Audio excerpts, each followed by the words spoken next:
Corona کی آڑ میں مودی سرکار کی مسلمانوں کو نشانہ بنانے کی پالیسی۔ وزیر اعظم عمران خان کا اظہار برہمی۔ ٹویٹ میں کہا، مودی حکومت کی پرتشدد کارروائیوں سے ہزاروں مسلمان بھوک میں مبتلا ہے۔ مودی وہی کچھ کر رہا ہے جو ناتسیوں نے یہودیوں کے ساتھ کیا۔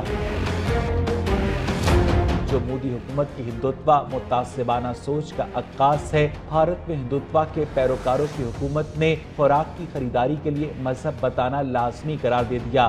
مسلمان کے لیے علاج کی سہولت بھی ناپید ہے۔ کاروبار کی اجازت بھی نہیں۔ گاؤں رکشوں کے حملے بھی جاری ہیں۔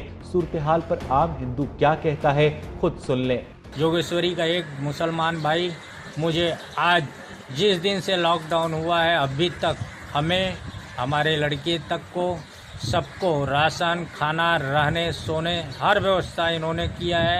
OIC کے ذیلی ادارے نے بھی بھارت کے مسلم کش اقدامات روکنے کا مطالبہ کر دیا۔ بالی ووڈ اداکار اعجاز خان مسلمانوں کے حق میں بات کرنے پر گرفتار کر لیے گئے۔ چیٹی مر گئی، مسلمان ذمہ دار ہے۔ ہاتھی مر گیا، مسلمان ذمہ دار۔ دلی میں ارتکویک آیا،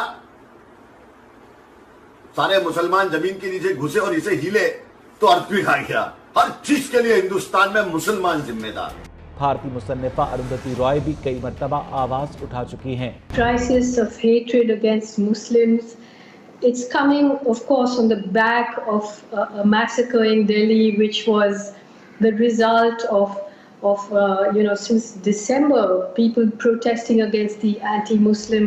بھارتی ریاستوں جھارکھنڈ اور راجستھان میں 2 حاملہ مسلمان خواتین کو ہسپتال میں داخلے سے روک دیا گیا، جن کے بچے ضائع ہو گئے۔